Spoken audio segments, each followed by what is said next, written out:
Okay, y'all, I'm back again. It's time to get this mac and cheese going. I'm going to make a cheese sauce this time to go. So, let's get the mac over here. Get the camera over here, and I'll show you how I'm going to whip up this cheese sauce right quick. What I am going to do is go ahead and get my milk heated. Excuse my reach. Get the cheese. I'm going to be using... I have 1 cup of sharp cheddar here.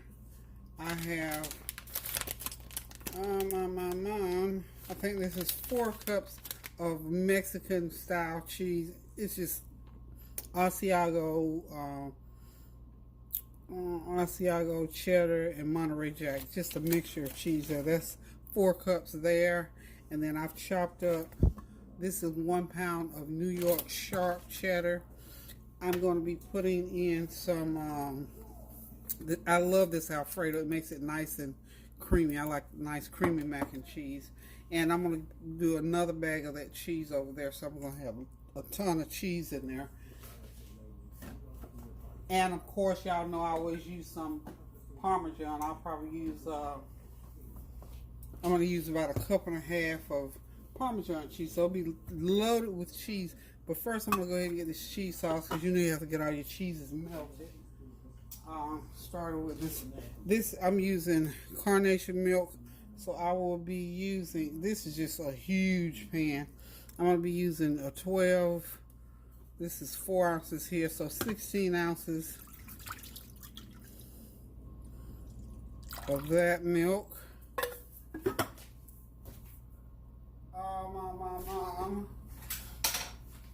That was 4 ounces there, and I'm going to put another 12 ounces, which is another full can. And you know you have to heat this milk slowly because you don't want it to curdle nor stick and burn. So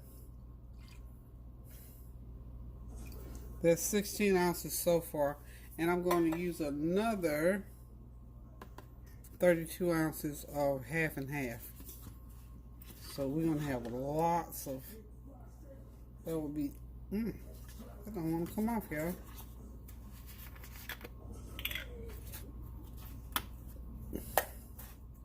I think I used 5 cups, 5 cups of macaroni is what it's going to take to do what I want to do.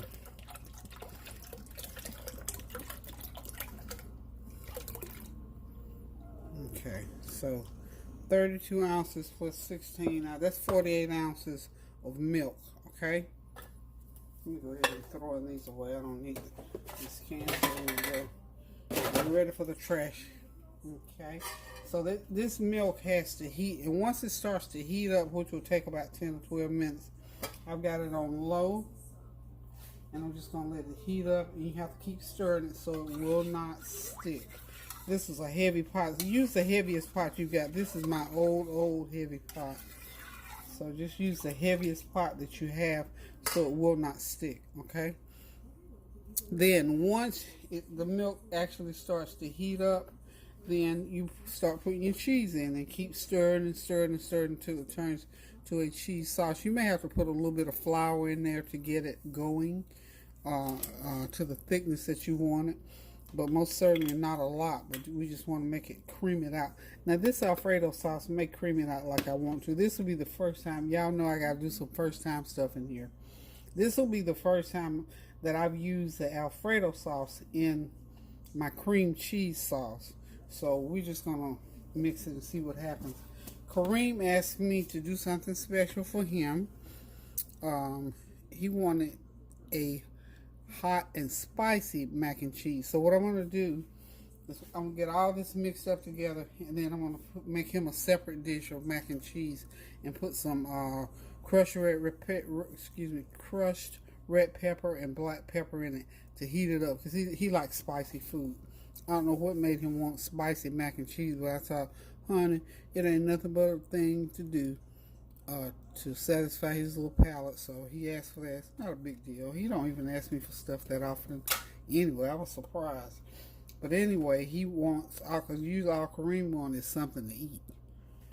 So it's gonna, like I said, it's gonna take about 15 minutes for this milk to heat up because I got this heat on low, and I'll gradually turn the heat up as it gets warmer and warmer until it gets hot enough to melt the cheese. You don't want to turn it up high all at once because it'll start to stick on you. So give me about 15 minutes on this and I'll be back.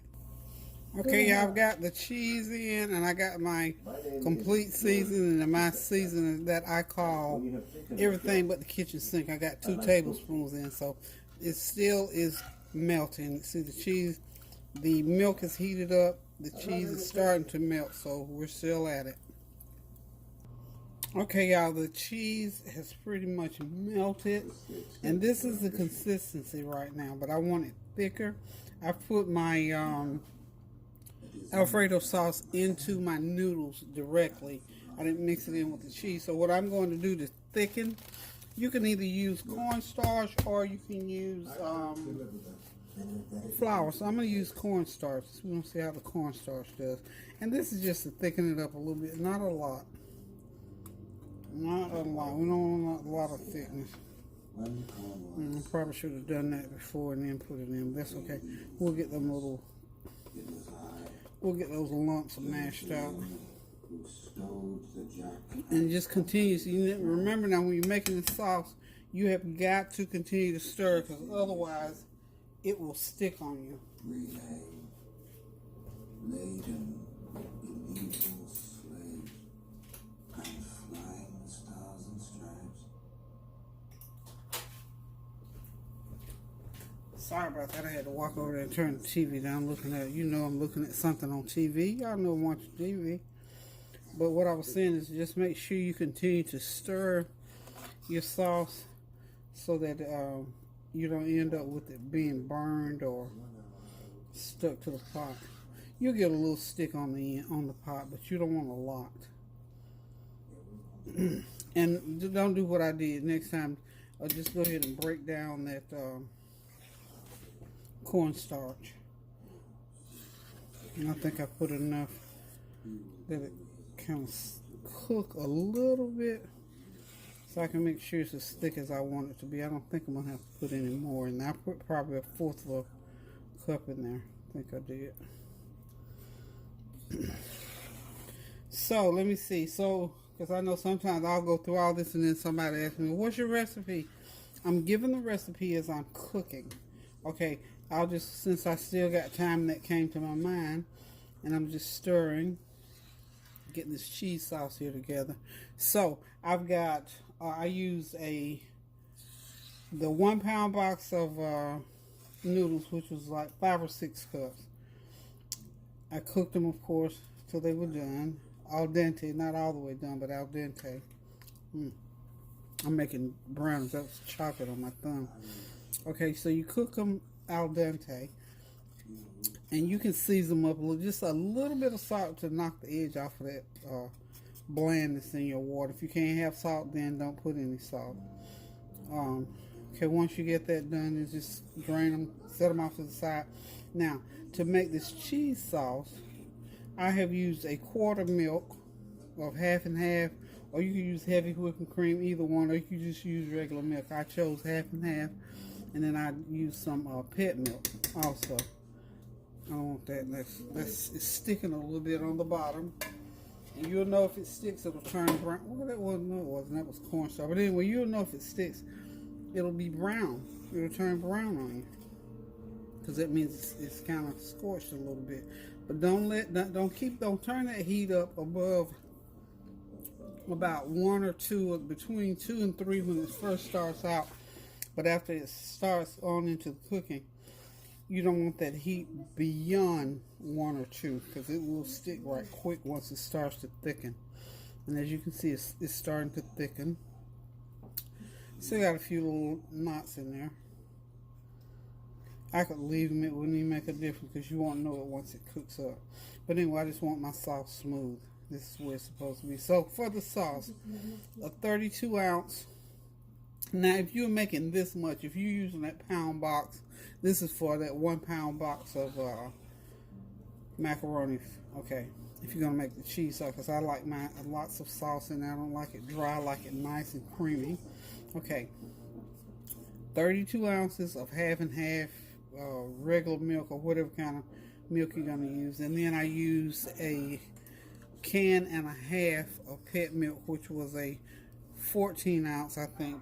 And then let's see, yeah, pet milk, Food Line brand, or whatever your evaporated milk. Let's put it like that. They're 12 ounces, so I used 6. I used 18 ounces of pet evaporated milk, along with my 32 ounces of half and half. There's no eggs in this, by the way. Okay, I poured that in, and I'm using, you can use whatever kind of cheese that you have that will melt, use it. I'm using 2 pounds, 3 pounds of cheese in here. If you want more cheese, I think 3 pounds is a gracious plenty, as my mom could say. It's a gracious plenty. Yeah, so 2 pounds of cheese, 3 pounds of cheese, okay? Now, I put, let's see, maybe a little over a pound. I put 2.5 pounds into the sauce. That's what I did. I've got another half a pound that I'm going to use to sprinkle in between and have some cheese on top. So I hope I have enough. If not, I think I got another half a pound of cheese in the fridge. But anyway, you know you have to have cheese for the top. And if you want to make your little breadcrumb topping with some, eggs. I'm sorry, with a cup of breadcrumbs, some butter, and put a little seasoning in there. You can do that. Okay, see, yeah. Be careful because, like I said, when you're cooking this cream cheese sauce, it's going to start to stick. Be careful not to scrape the bottom. I'm going to go ahead and turn it off because I think it's heated up enough now. All the cheese is melted for sure. And I don't want it to start to stick. So just be careful not to stir off the bottom, because if you do, you'll pick up some of that little, it's a little scorch ain't going to hurt, but if it's burned, you don't want that in your mac and cheese. See, well, that's actually a noodle. Okay, so this cheese, this is as thick as I want it. To get it a little bit thicker, but I want it in thicker because it's going to cook into those noodles, and you don't want it to dry up on you. Okay, so I thought I had gotten by without wasting this cornstarch, just like I always do the flour. But I turned it over and wasted it anyway. Anyway, I'm going to go ahead now and start putting my cream cheese sauce into my noodles. Okay.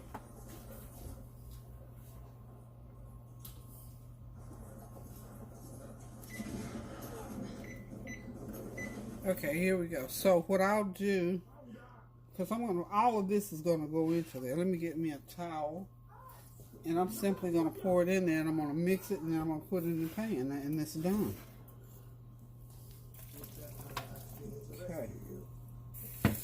Ooh, we can't put that on the stove. It's dripping, y'all. It's drooling and a dripping. Matter of fact, let me just get this pan over here like this, and y'all can just see. So you see, I got half of my mixture in there already.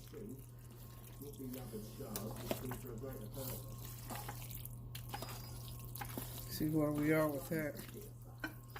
I like to make sure that I have plenty of cream cheese sauce. Because when it cooks, the noodles are going to soak up a lot. You'll be surprised how much these noodles will soak up that cream, that melted cheese. It will just soak it right up. Now y'all know that's going to be good.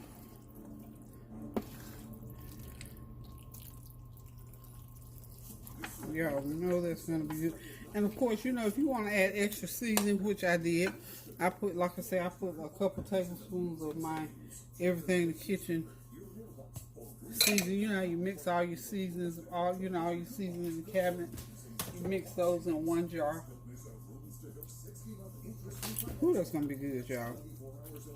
And like I said, Kareem wanted a pan of macaroni and cheese. So I'm going to put all this in a pan except what I'm going to save for him.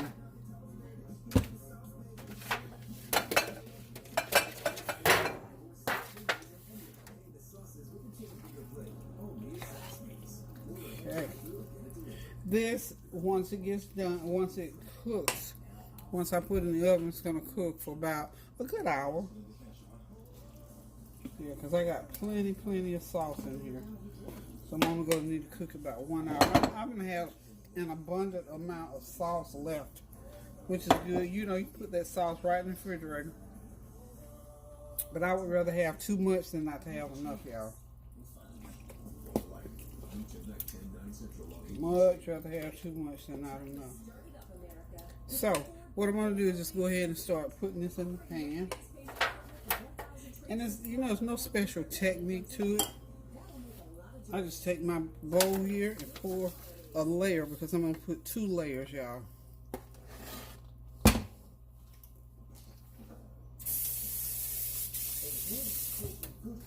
My first layer. Okay.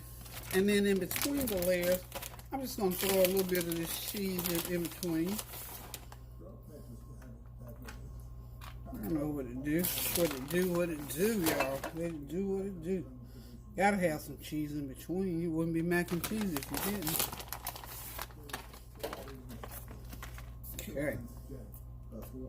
And then my next layer, I'm just gonna put it right on top, like that.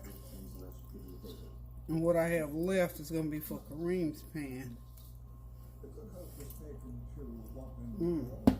Yum.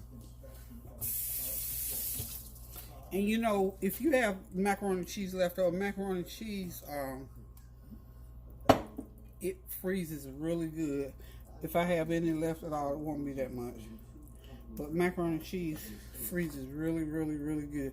And this is just another version. And sometimes I make this mac and cheese totally different, but I want it real nice and creamy this go round. So this is how I make it real nice and creamy when I use my cream cheese sauce. Now, make sure you cover it really good. Okay, and that is a plenty in that pan. And y'all know what I do. I always turn my ends up so if it, because you know you're gonna get some oil. I didn't put any butter in, but I'm gonna put some on the top. I'm gonna pour some on the top because I'm gonna make a little bit of a topping. Okay. Okay, hold on just 1 sec. Okay, I'm back here. I did not put my butter in, but I went ahead and put it in and just pour it. When you forget to put the butter, I just forgot to put it in there. And I was thinking about I was going to mix it in with my breadcrumbs, but I changed my mind. So what I'm doing here is I'm going to sprinkle. These are seasoned breadcrumbs. About a half a cup will do. Those are some brownies. I have to, that's part of my cookie box. I always do a cookie box for the kids. So that's my cookie box chiming, letting you know it's ready. So I'm going to go ahead and sprinkle some more cheese on top here. Now y'all know that's a pan full of nothing but shown up goodness. Okay. And just make sure you spread it out on there really good. This will not be baked tonight. I will not bake this mac and cheese, and I want it freshly baked. So I'm going to put a lid on it, and I'm going to sit it in the refrigerator until tomorrow. So tomorrow, when I finish up my other cooking, I will be baking this, and it's going to have to bake, like I said, about 45 minutes ought to do it. When that crust start looking a little bit brown on top, honey, that's some good stuff in that pan right there. And for Kareem, like I said, he asked for some spicy mac and cheese. So what I've done for him is just simple. I have saved him some mixture right here in that little bowl. And what I'm going to do is I'm going to put about that needs about Because this crushed red pepper is real hot.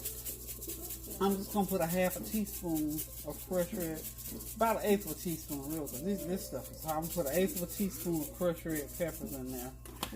And then I'm going to put him a little black pepper in there, stir it up for him, and see how he likes that. So hold on just a sec.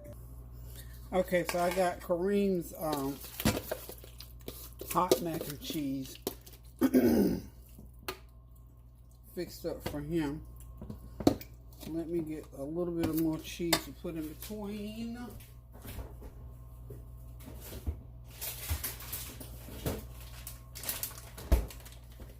It's not a great big old cheese roller, but I'm going to put a little bit in between anyway for him. So I'll have his fixed up the same way as I do the other pan. I'm going to put him, make it just a double layer. And this is his whole pan by himself. He wanted this, something with a little fire to it, so that's his own special pan of mac and cheese.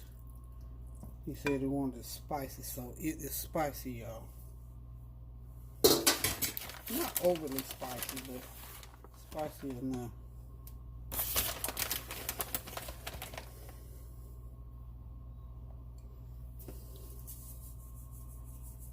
Like I said, Kareem's not a big cheese, like you know, like who gotta have all this cheese. He's not one of those people at all. So put him a little bread crumb, a little cheese, and I'll put him some of this little melted butter on top.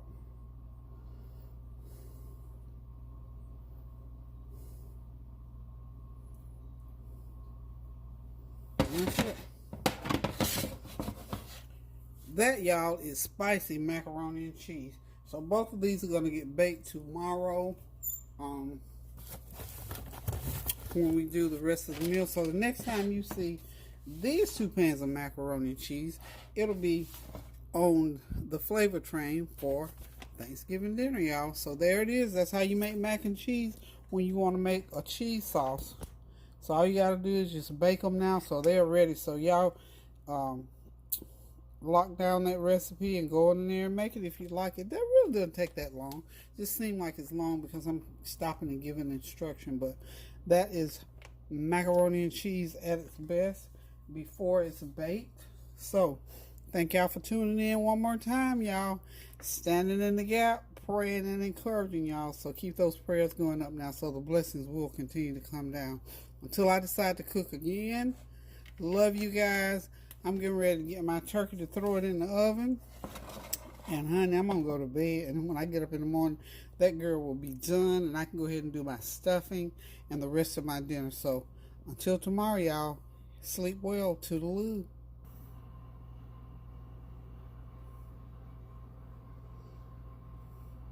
Hey, y'all. Back again. I'm on the home stretch now. I'm about to get my turkey ready. It is 11 o'clock at night, so I'm not going to put that turkey in until about 1 a.m. and I'll cook it for about 4 hours, and then I'll set my timer to go off, and it'll sit in the oven, and it will set for me, and I'll be ready to do my stuffing in the morning. Got my cornbread already done over there on the side, so let's get this turkey. Let's dress this turkey for the oven. What I always do whenever I do my turkey, I always put some oil. This happens to be olive oil. I just rub her down really good with my olive oil all over, like so. Front, back, sides, everywhere. This helps because I like a little bit of brown, little crispness, because all those juices will flow right out of this turkey. And we like her pretty and brown. Then, once I get that done, I'll go ahead and put on, this is my mixture of everything I got in the cabinet seasoning. So I put it all over. I rub her down all over. Turkeys like to be rubbed just like beef does. I just rub it all over. This is a butterball 13-pound turkey, so I'll have to cook it. I'm going to cook it about 3.5, 4 hours. That ought to be enough. That ought to do her. She ought to be real good and done in about 3.5 to 4 hours. I like to make her nice and tasty. because we love turkey sandwiches. About Saturday be turkey sandwich time, and then I'm gonna do a ham, so it'll be turkey and ham sandwiches probably for Sunday dinner. That's how far I stretch it out. But I don't know, it'll probably be gone by then. But anywho, y'all, I leave that butter on there. Sure do. So I like to eat it. Some folks say ew, but it doesn't bother me. And I always lift her skin up there. Get that seasoning and rub it all up under that skin. I get right under her skin, y'all. Get under her skin because I want the flavor all the way through this turkey. And this is a Butterball premium turkey, so it has a lot of juices already injected. Seasoned juices injected into it, so that's a good thing. So, you know, your turkey don't have to be dry and boring and tasteless. Just go ahead on to season up just like you do anything else. Okay, I think that's good. Make sure I got her under the skin down through here. Just rub her right all the way through. And all you have to do to get under her skin is just lift that skin just like so. And just let it come right back down. Okay, I think we got her seasoned up. There's enough salt, I think, in there. And with the solution that's already in this turkey, I'm not going to put in extra salt, I don't believe. But I do want to get every bit of this turkey seasoned because I'm going to be using the broth off of here to make my stuffing. Okay? So I want a well-seasoned turkey. I may put a little, maybe I'll go ahead and do a little bit of, because that's, you know, I'm cutting back on the salt. So, but I want this meal. This is my pink, Himalayan pink salt is what I use. Put a little bit up in there. And I'll just rub it just a little bit. Not a lot, y'all. Not a lot. Not a lot. Himalayan pink salt is supposed to be a little bit better as far as salts go. But like I said, I just want to make sure my food is nice and tasty. And I'll make a nice gravy. Okay. Get her get under them wings, y'all. Kareem was asking me, was I doing some wings? I thought, oh no, maybe by Sunday I might do some turkey wings. I don't know. So now she's all seasoned up, oiled and seasoned. So now what I'm going to do, I got some celery, bell pepper, and onions I like to put inside, like so. That's celery, a couple stalks of celery, and onion, and green pepper. I like to stuff her really, really good with those seasonings, because what happens as she cooks, those seasonings will go throughout the turkey. So that helps also to season your broth. And make sure you get, make sure you get all those goodies in. Leave that top skin that's flapped up there by the neck, leave it on, because what you do once you get all your goodies stuffed in there, it'll help to hold them inside. It won't fall out on you. So just make sure you stuff everything on both ends, okay? There, she's stuffed on that end. Throw those in there. Throw a little bit of seasoning on those pieces there. And when you get ready to make your stuffing, you just take that out and mash it up and put it right on into your stuffing. This turkey, folks, is ready to go into the oven. Now, all I got to do, because I like to have, let me get my hands cleaned off over here.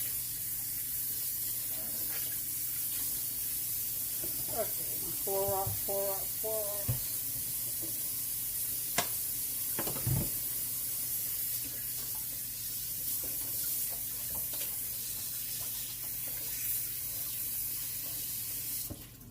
I tell y'all what, my hands ought to be the roughest, toughest. But they do pretty well for as much Clorox as I put on them. But that's what I do to sanitize. Then I feel good about sanitizing. Okay, so I'm going to make me a tent to put over this turkey because I want it open, but yet I want something over because I want that moisture to stay in there.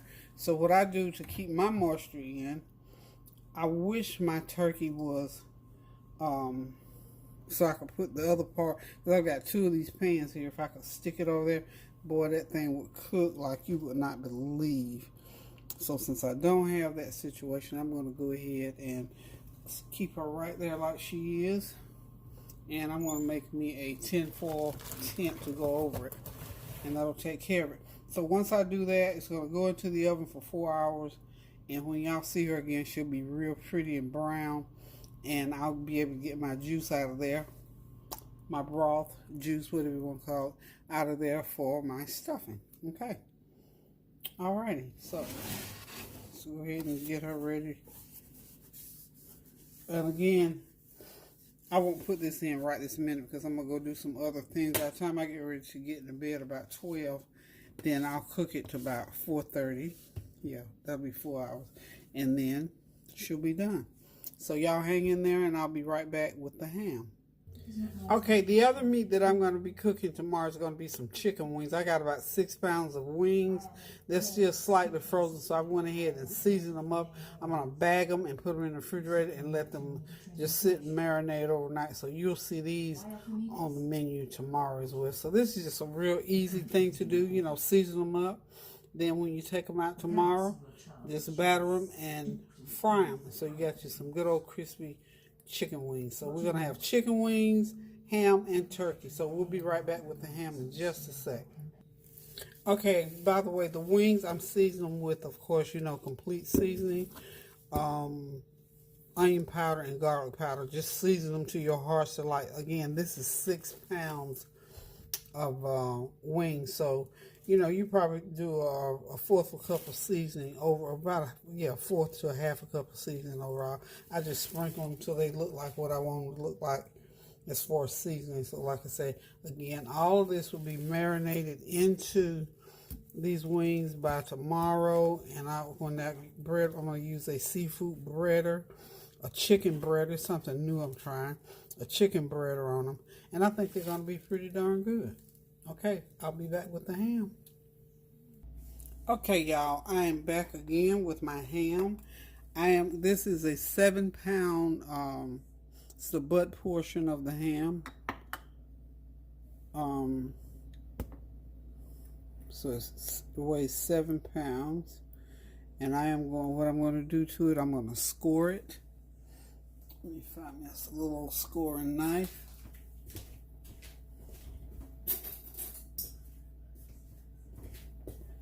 And y'all know what scoring is.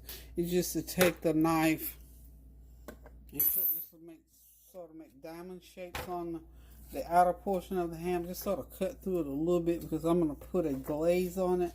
And I want that glaze to sort of go all the way through it. Just turn it over on this side. Okay. This ham is good. See, it doesn't have a lot of fat on it, so I'm not going to cut anything off of it. Usually I have me some cooking meat off of these hams. But they trimmed this one pretty good.